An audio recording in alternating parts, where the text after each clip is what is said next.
So, I recently sold all my Leica M8 stuff to acquire the holy grail camera I've been eyeing for a few years now, the Fujifilm GFX50s Mark II. Medium format is this one mythical thing that always seemed out of reach for me, and I'm glad that Fujifilm is slowly making this more affordable for everyone. Initially I wanted the GFX50R, as that is the cheapest option available to get my hands on a medium format camera.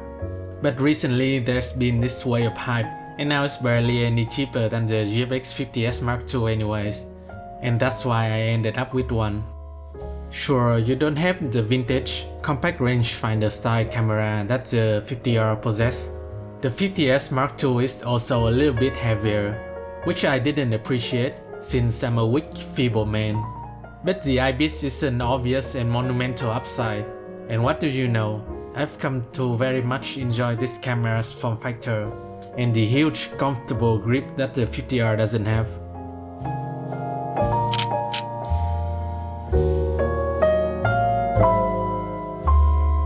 But the camera body is only one part of the equation. Lenses are usually the most pricey part of a camera system anyways. I plan to use mostly vintage 35mm lenses on this camera, which is how I can justify this purchase. This day I really love the look I can get from vintage lenses, and I have assembled a really nice selection, and I plan to make a full video about this topic, so subscribe if you are interested in that. Anyways, this hike to a 3000 meters mountain peak in Vietnam is the first trip that I've seriously used and abused this camera. And yeah, the photos on the intro are some of my favorites from this trip. Let's go back to the beginning.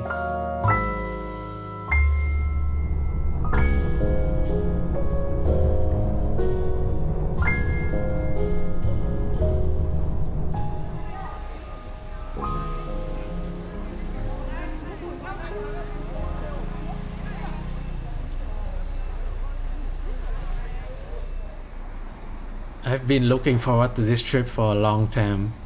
Last time on this video, which is the first time I do something like this, my legs cramp so hard that it's not even funny. But this is also the trip that forever makes me addicted to hiking up the mountains. The challenge, the landscapes, the ambience, everything is just incredible. I made some of my favorite photos ever on the last trip, and I'm hoping for the same results here. And so I came prepared this time. I've lost some weight. I walk up my 16th floor apartment every day to prepare my leg muscles. Oh and you don't care, you're just here for the camera.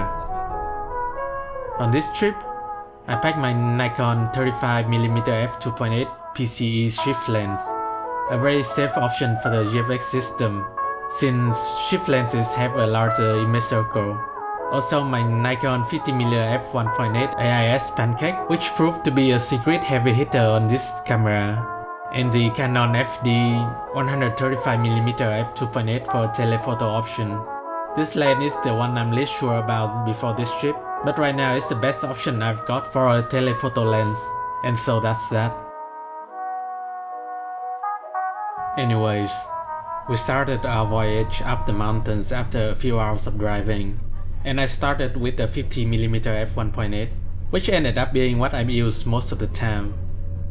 It's equivalent to something like a 40mm f1.4 on full frame. And the focal length, especially on the 4.3 sensors, just feel right to me.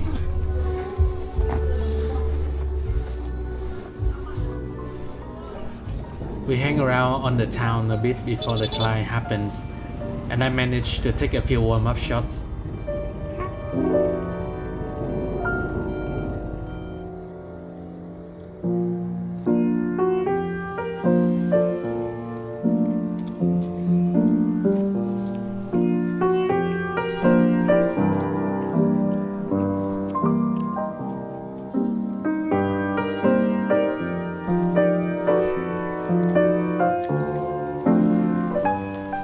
$40mm is a very comfortable focal length.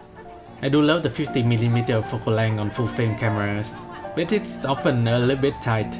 50mm on the 4.3 sensors feel way more tight, since you get less horizontal dimension versus the 3.2 sensors. And so I'm gradually getting more attracted to 40mm.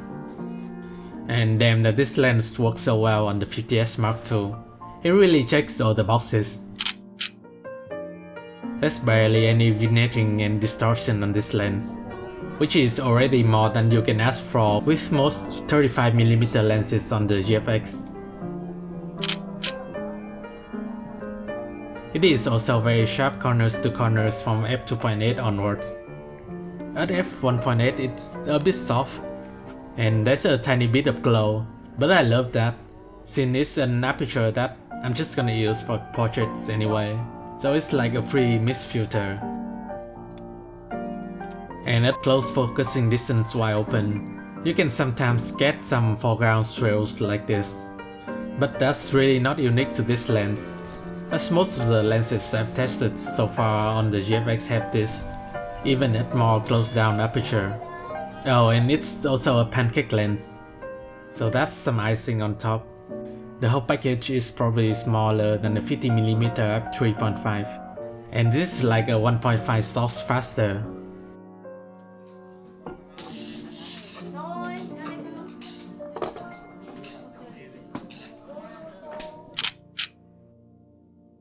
This lonely tree against the foggy backdrops I saw was pretty cool.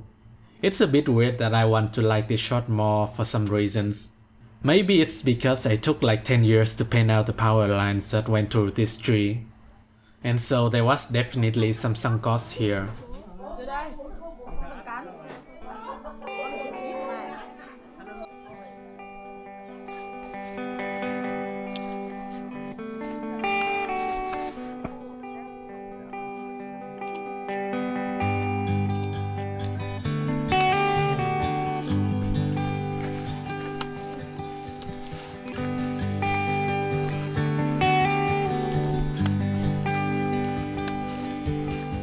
She saw you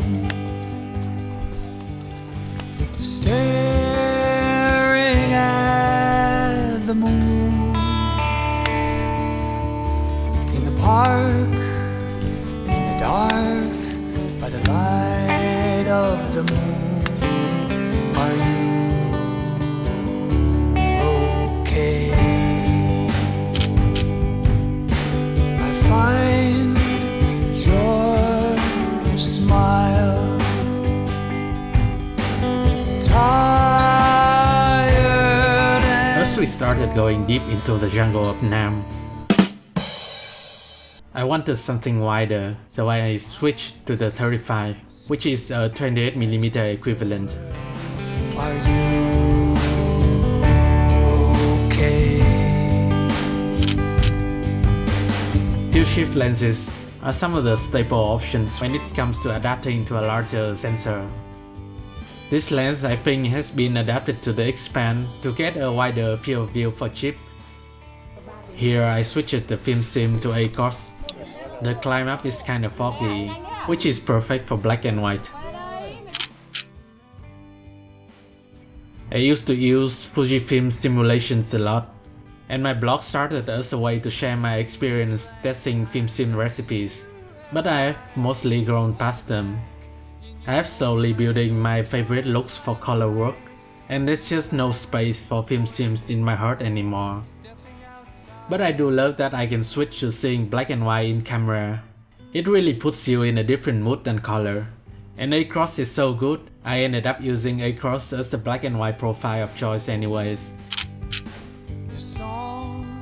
I probably love this shot the most from the documentary perspective, as this is the crew that's going with me on this journey.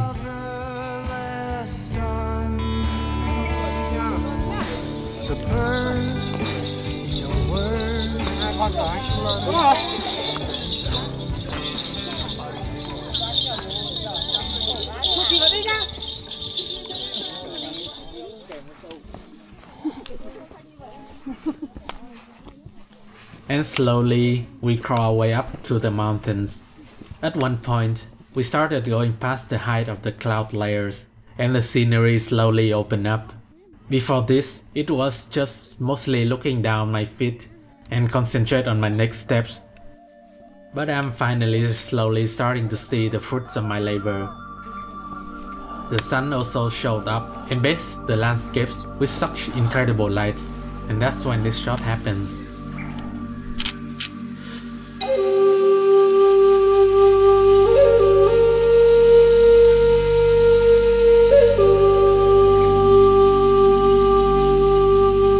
Holy smokes! Yeah, literally. I knew right then that I've captured something special. This puff of clouds going to us just give the scenery an ethereal, unreal vibe, like I'm walking through a scene in a movie. Smoke and mist is definitely a cheat code to absolute bangers, what can I say? Shortly after that, we hit a temporary resting place so people can see the scenery and take photos.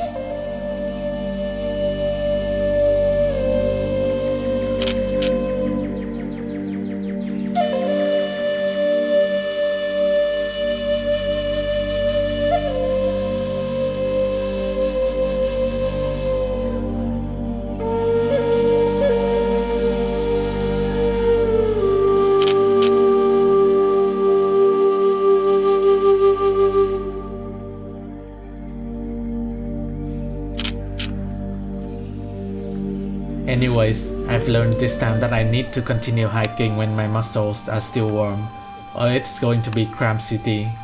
And so I started the final stretch of the hike, which turned out is way longer than I thought. And I took some shots here and there, but really I was just concentrating on getting to the peak.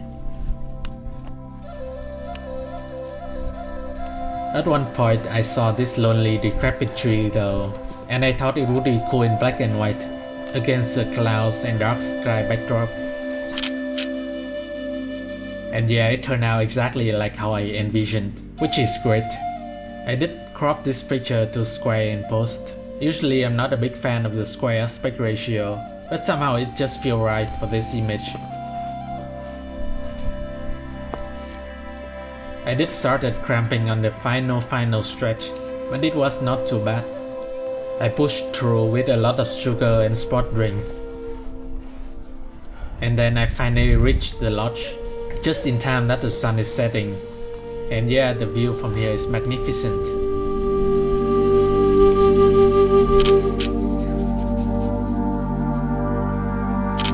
I love this shot, but it feels a bit off balance somehow, and I just can't seem to fix it in post. I don't know, maybe it will look right to me once some time has passed. And then I finally took a few minutes to rest and stretch my legs. It's quite an achievement for me, since last time I went climbing, I was hurt and I came dead last. This time I actually came up early and was able to watch the incredible sun setting down behind the mountains.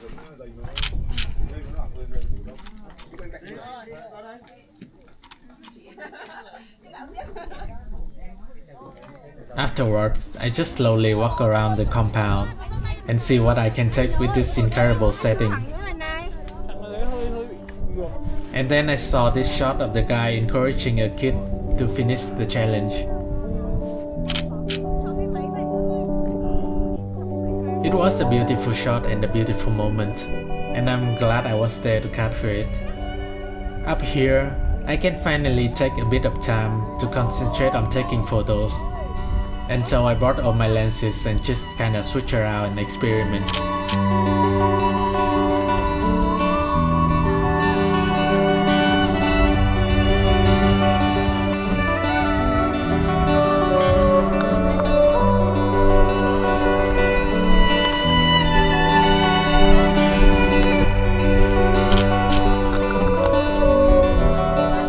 For like 5 minutes until I put the 50mm back to the camera, and it feels just right again.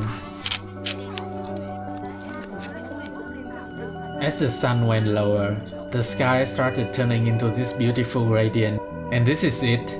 This is the moment. It's the reason I got the 50s Mark II, so I can capture all this glory, beautiful sky in glorious 16-bit photos. And I got this shot, which is just spectacular. It has some of that synthwave vibe, which I really love.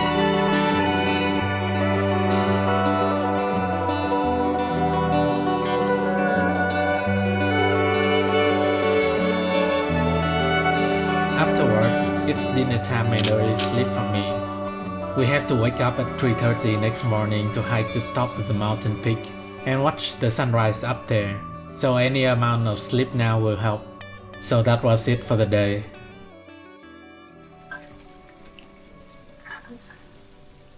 I woke up right at the middle of the night because I needed to pee and the toilet is so far away from the sleeping compound, which definitely hinders my will to go back to sleep. When I look up and holy shit, it's a beautiful starry night that I didn't get any footage of for some reasons, because I'm actually pretty dumb and bad at this. But I swear to god the star was so mesmerizing.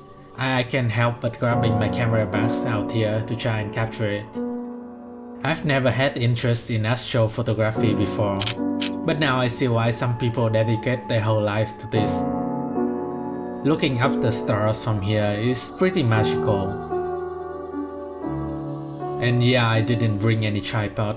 I have to cut as much weight as possible so I can actually haul my ass up here. And so I was just looking for any flat surface that I can lay my camera down. But I'm glad I didn't give up.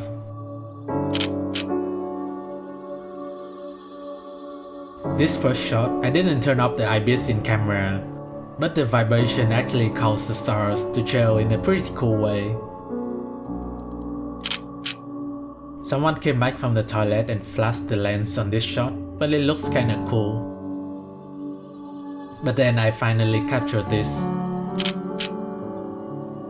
And yeah, it's beautiful. Definitely could do with a wider and faster lens. But I'm glad I got something nice to remember this night.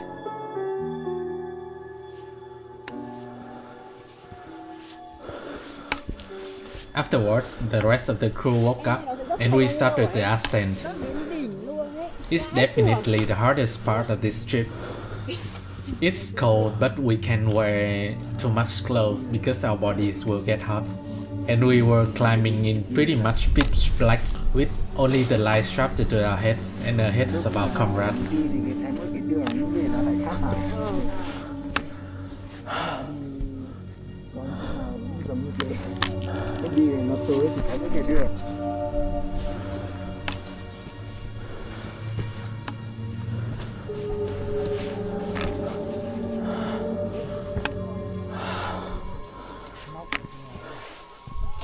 And after what felt like an eternity, I got through. And I was just in time to see the lights on the horizon glowing up.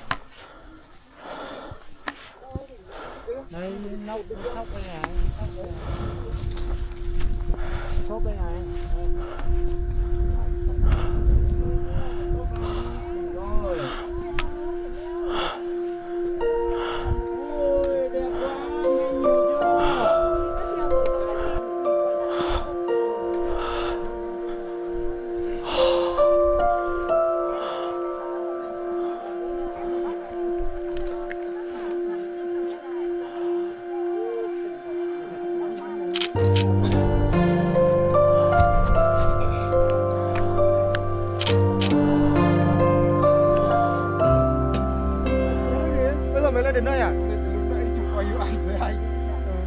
Ngồi giữa ở kia kìa. Thế anh ngồi bên này anh không thấy.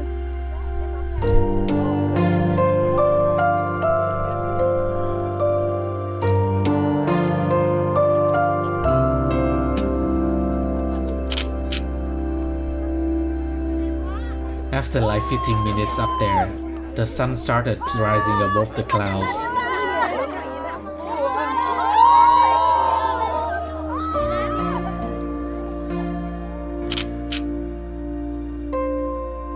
This is why I swapped in the Canon 135 f2.8 to get a closer, more intimate feeling photos. This lens is definitely not perfect for this system, There's quite a bit of vignetting, and it takes quite a bit more work to clean up in post, but it was good enough. Sometimes there's a flare here and there that got through to the image, but I really don't mind that at all. I love lens flares, and I welcome them to my photos with all my heart.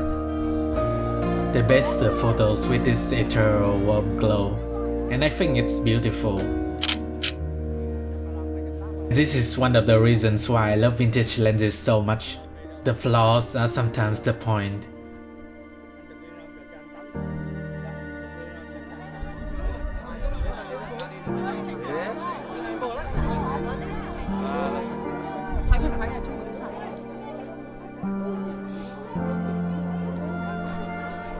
But then I finally captured this.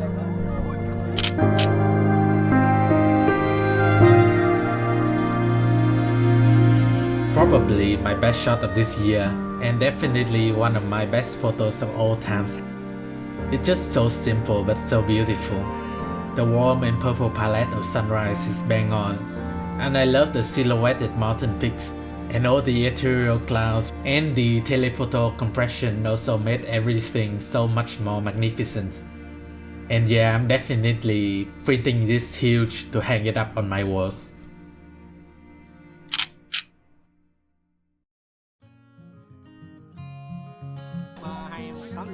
Vâng. Này medium mà. Vâng, con lens này hơi dài. Oh, and here I run into this cool guy shooting film, and I nab a cute portrait of them. Con này có đo sáng đúng không anh? The afterglow of this daily roar, I need so much more than just holy water. The wind is roaring my heavy song. It's been way too long since I almost caught her. Baby, let me lay here a while until the day moves over.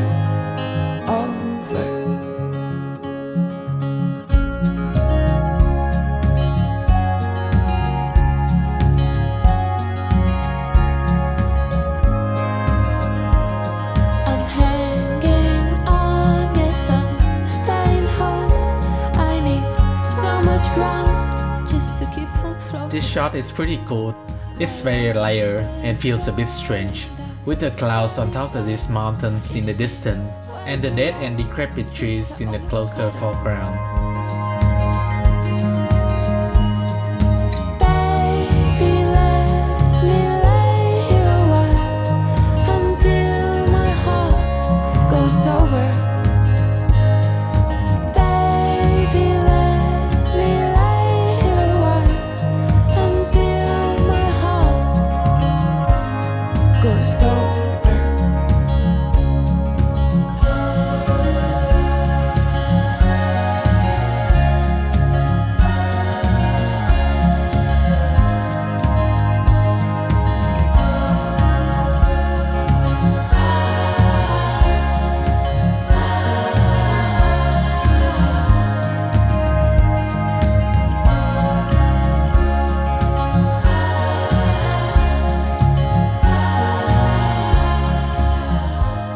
After 3 hours of pretty much just hiking down, I finally reached the town, and that was it for this trip. I did also take this photo of the road on the bottom of the mountains, which I like. It feels warm and comforting. I actually had this angle in my first of the houses on the road, but the previous one with the kids still on the road was just a bit cleaner. I also took these photos of the place I was staying for lunch. And then this one last photo when I got back to the town of Sapa. And that's the end of the day. This was a beautiful adventure for me, as I really got to overcome my own physical limitations. The weather was also flawless, which is definitely not something taken for granted with landscape photography. And to be able to capture some beautiful landscapes and moments with one of the best digital cameras on the market right now is really a dream come true for me. And I'm really glad I can share this experience with all of you. Subscribe if you want to see my video on the best adapted lens for this camera that I have found. Thank you all for watching, and until the next time.